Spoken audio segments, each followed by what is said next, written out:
శుభ్లి గారు, ప్రస్తుతం ట్రెండింగ్ అవుతున్న ఒక సెన్సేషనల్ వార్త ఏంటంటే 11 సంవత్సరాలు, 11 సీట్లు, 11 ఈడీ కేసులు. ఇప్పటికే మీకు అర్థమైపోయి ఉంటుంది నేను ఎవరి గురించి మాట్లాడుతున్నాననేది. పేరు అవసరం లేదు. ఇంత వెసులుబాటు ఉంటుందా సార్? న్యాయ వ్యవస్థల్లో కూడా ఇంత వెసులుబాటు ఉంటుందని ఒక కామన్ మ్యాన్ అడుగుతున్న ప్రశ్న ఇది. ఎలా చూడాలి? 11 ఇది మన న్యాయ వ్యవస్థలో ఉన్నటువంటి ఏదైతే లోటుపాట్లు ఏదైతే ఉన్నాయో దానికి ఇది స్పష్టంగా అద్దం పడుతుంది. నంబర్ 1. నంబర్ 2, మీరు మరీ ముఖ్యంగా రాజకీయ వ్యవస్థలో రాజకీయాల్లో కనుక ఇటువంటి వ్యక్తులు ఉండటం వల్ల ఎటువంటి అపారమైనటువంటి నష్టం వాటిల్లుతుందనేది గత 5 సంవత్సరాల ప్రభుత్వంలో మనం చాలా స్పష్టంగా చూడటం జరిగింది. ఇప్పటికైనా కానీ ఈ అంశంపై త్వరితగతిన విచారణ జరిపి ఎవరైతే నిందితులు ఉన్నారో, ఇందులో నిందితులు ఎవరు మన ప్రత్యేకంగా మనం చెప్పాల్సిన అవసరం లేదు. మాజీ ముఖ్యమంత్రి, ప్రస్తుత ఎమ్మెల్యే గారు. ఆయనకి నిజంగా చిత్తశుద్ధి ఉంటే కనుక ఆయనే స్వయంగా ఇప్పుడు చూడండి, ఇప్పుడు ఢిల్లీ సీఎం కేజ్రీవాల్ ఉన్నాడు. సింపుల్గా అతను ఏం చేశాడు, బయటికి రాగానే యాజ్ సీఎం హోదాలోనే లోపలికి వెళ్ళాడు, సీఎం హోదాలోనే బయటకు వచ్చాడు. కానీ ఒక చిత్తశుద్ధిగా బయటికి రాగానే అతను నా యొక్క ఏదైతే తప్పు లేదు అని చెప్పేసి జనాల ముందు నిరూపించుకోవాలని చెప్పేసి స్పష్టంగా రిజైన్ చేసేసి వేరే వాళ్ళని తీసుకొచ్చి ముఖ్యమంత్రి పీఠం ఎక్కించి ఆయన ఇప్పుడు ఎన్నికల బరిలోకి వెళ్ళబోతున్నాడు. ఇది ఒక నాయకుడికి ఉండాల్సినటువంటి చిత్తశుద్ధి. ఈ చిత్తశుద్ధి ఈ రోజున ఎంతమంది నాయకుల్లో ఉంది అనేది ఒక పెద్ద క్వశ్చన్ మార్క్గా తయారైంది. నిజంగా కనుక ఎవరైతే మాజీ ముఖ్యమంత్రి గారు, ప్రస్తుత ఎమ్మెల్యే గారు ఉన్నారో, ఈయన కనుక నిజంగా మీరు తలుచుకుంటే మీరే స్వయాన లేదు అసలు ఇదంతా కాదు, నా మీద ఇంత ట్రోలింగ్ చేయాల్సిన అవసరం లేదు, నేను ఎటువంటి తప్పు చేయలేదు, ఎటువంటి మనీ లాండరింగ్కి లేకపోతే క్విట్ ప్రోకోకి నేను పాల్పడలేదు అని చెప్పేసి మీ అంతటా మీరు స్వయాన మీరు రుజువు చేసుకోవాల్సినటువంటి అవసరం ఎంతైనా ఉంది. ఈ రోజున మీరు చూసుకుంటే కనుక 11 సంవత్సరాలు, 11 ఈడీ కేసులు, 11 ఎమ్మెల్యేలు. నిజంగా ఆ 11 మంది ఎమ్మెల్యేలు ఎవరైతే గెలిచారో వాళ్ళ మనసుల్లో కూడాను, ఆయనకి తప్పించి మిగిలిన వాళ్ళ మనసుల్లో కూడాను ఈ బీజం నాటుకుపోయి ఉంటుంది. ఇదేంట్రా బాబు, ఈ దౌర్భాగ్యం మాకు అని చెప్పేసి. అదేవిధంగా ఆ 11 కాన్స్టిట్యున్సీల్లో గెలిపించినటువంటి ప్రజలు కూడాను ఆలోచించుకుంటూ ఉంటారు, ఇదేంటి నేను ఎందుకని చెప్పేసి ఇటువంటి వాళ్ళని నేను ఇటువంటి వారినా మేము ఎన్నుకుంది అని చెప్పేసి.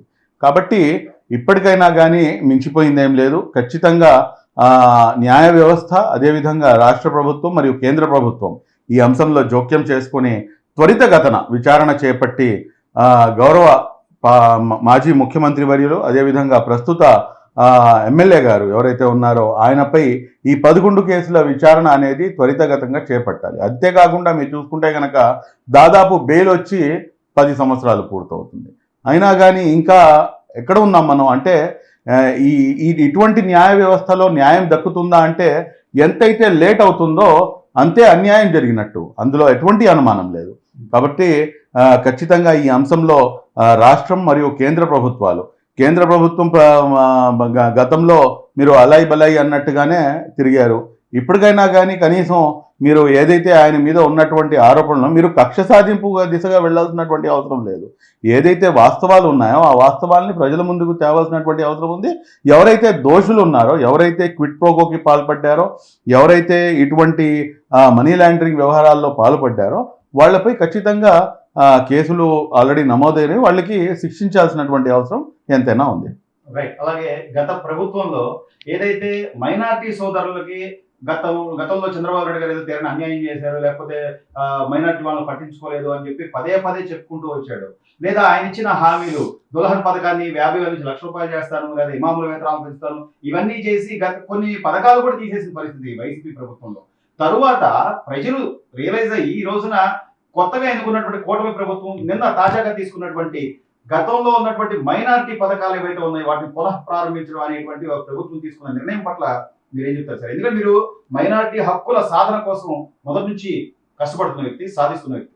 మనస్ఫూర్తిగా నిన్న ఏదైతే రివ్యూ మీటింగ్ జరిగిందో రాష్ట్ర ముఖ్యమంత్రి వర్యులు ఆయన యొక్క ఆధ్వర్యంలో మన పెద్దలు ఎన్ఎండి ఫారూక్ గారు, మా మంత్రివర్యులు, ఆయన యొక్క సమక్షంలో ఈ ఏదైతే రివ్యూ మీటింగ్ జరిగిందో ఆ రివ్యూ మీటింగ్లో చాలా స్పష్టంగా ఏదైతే గతంలో ఉండేటటువంటి ఏదైతే పథకాలు ఉన్నాయో ఆ పథకాలను మరలా పునఃప్రారంభించాలని చెప్పేసి ఆదేశించడం మైనార్టీ హక్కుల పరిరక్షణ సమితిగా మనస్ఫూర్తిగా దాన్ని స్వాగతించడం జరుగుతుంది. ఎందుకంటే ఏదైనా ఒక జాతి కానీ లేకపోతే ఏదైనా ఒక వర్గపు ప్రజలు వాళ్ళు అభివృద్ధి దిశకు పయనించాలంటే కనుక ఖచ్చితంగా వారికి ఎంతో కాస్త తోడ్పాటు అనేది అందించాలి. గతంలో చూసుకుంటే కనుక అన్ని పథకాలను కూడాను మూసివేసినటువంటి పరిస్థితి. కానీ ఎప్పుడైతే మేము మైనార్టీ హక్కుల పరిరక్షణ సమితిగా మేము ప్రజా ప్రయోజన వ్యాజ్యాలు పిల్స్ మేమందరం కూడాను వన్ బై వన్ దాఖలు చేస్తూ మా యొక్క హక్కులు ఈ విధంగా కాలరాయబడుతున్నాయి అని చెప్పేసి కోర్టుకి మనం మా యొక్క వాణిని వెళ్ళగొట్టుకున్న తర్వాత వాళ్ళు అప్పుడు ఇచ్చినటువంటి ఆదేశాల మేరకు ఏదో కళ్ళు తుడిచే కార్యక్రమంగా ఏదో 1-2 పథకాలను అది కూడాను కోర్టు మొట్టికాయలు వేసిన తర్వాత అమలు చేశారు. కానీ ఇక్కడ మీరు గమనించాల్సినటువంటి అంశం ఏంటంటే ఒక నాయకుడికి ఉండాల్సినటువంటి చిత్తశుద్ధి వచ్చి కరెక్ట్గా 100 రోజులు కావట్లేదు వన్ బై వన్ అన్నింటినీ కూడాను రివ్యూ మీటింగ్స్ చేసుకుంటూ ఈ రోజున డైరెక్ట్గా ఈ యొక్క రివ్యూ మీటింగ్ అంటే మైనార్టీలకి సంబంధించినటువంటి రివ్యూ మీటింగ్ ఏర్పాటు చేసి ఆ రివ్యూ మీటింగ్లో ఏదైతే మైనార్టీలకు హామీలు ఏదైతే ఇచ్చారో ఆ హామీలు అమలుకై శరవేగంగా అడుగులు ముందుకు వేయటం అనేది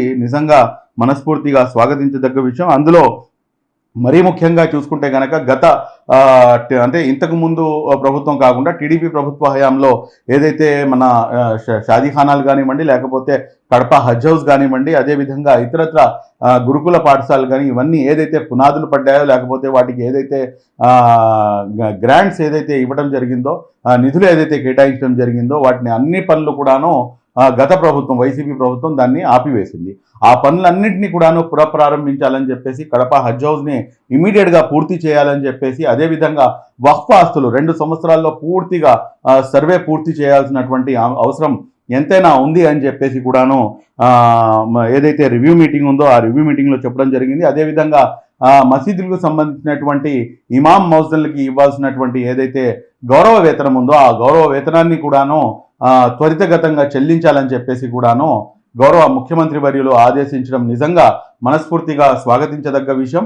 అదేవిధంగా మీరు చూసుకుంటే కనుక ఏదైతే ఇచ్చినటువంటి హామీల్లో 2 కొత్త హామీలు ఏదైతే మసీదులు ఉన్నాయో ఆ మసీదులకి సంబంధించి నిర్వహణ కొరకు నెలకి 5,000 రూపాయలు ఒక్కొక్క మసీదుకి ఆ నిర్వహణ కొరకు ఇస్తాము అని చెప్పారు. దాన్ని కూడాను త్వరితగతంగా ప్రారంభించాలని చెప్పేసి అదేవిధంగా అర్హత కలిగినటువంటి ఇమాములు ఎవరైతే ఉన్నారో వారికి కూడాను మన హాజీ పోస్టులను భర్తీ చేయాలని చెప్పేసి కూడాను గౌరవ ముఖ్యమంత్రి గారు ఆదేశించడం ఇందుకు మనస్ఫూర్తిగా మైనార్టీ హక్కుల పరిరక్షణ సమితి రాష్ట్ర ప్రభుత్వానికి పెద్దలు గౌరవనీయులు రాష్ట్ర ముఖ్యమంత్రి వర్యులు మాన్యశ్రీ శ్రీ నారా చంద్రబాబు నాయుడు గారికి అదేవిధంగా పెద్దలు మన మైనార్టీ మరియు న్యాయశాఖ మంత్రి వర్యులు జనాబ్ శ్రీ ఎన్ఎండి ఫారూక్ గారికి మనస్ఫూర్తిగా ధన్యవాదాలు తెలియజేస్తూ రానున్న రోజుల్లో ఇంకా మెరుగైన రీతిలో అనేకమైనటువంటి ఏ వాగ్దానాలు ఇవ్వడం జరిగిందో ఏ వాగ్దానాలు మేనిఫెస్టోలో అమలు చేయడానికి మొత్తం కూడాను ప్రామిస్ చేశారో ప్రతి వాగ్దానం కూడాను ఈ ప్రభుత్వం కూటమి ప్రభుత్వం మరి ముఖ్యంగా తెలుగుదేశం పార్టీ అధినాయకులు ఈ రాష్ట్ర ముఖ్యమంత్రి వర్యులు నారా చంద్రబాబు నాయుడు గారు అమలు చేస్తారు అని చెప్పడంలో ఏమాత్రం అతిశయోక్తి లేదు. లాస్ట్ బట్ నాట్ లీస్ట్ ఏదైతే హజ్ యాత్రికులు ఉన్నారో హజ్ యాత్రకు వెళ్ళే వారికి కూడాను ₹1,00,000 కనీ విని ఎరుగని రీతిలో వారికి కూడాను ₹1,00,000 కేటాయిస్తామని చెప్పేసి కూటమి ప్రభుత్వం మన తెలుగుదేశం పార్టీ మేనిఫెస్టోలో ప్రకటించడం జరిగింది. ఆ ప్రకటించినటువంటి దాన్నే ముందు పెట్టుకొని ఇమీడియట్గా దీన్ని కూడాను పరిగణలోకి తీసుకోవాలని చెప్పేసి చెప్పడం మనస్ఫూర్తిగా స్వాగతించదగ్గ విషయం.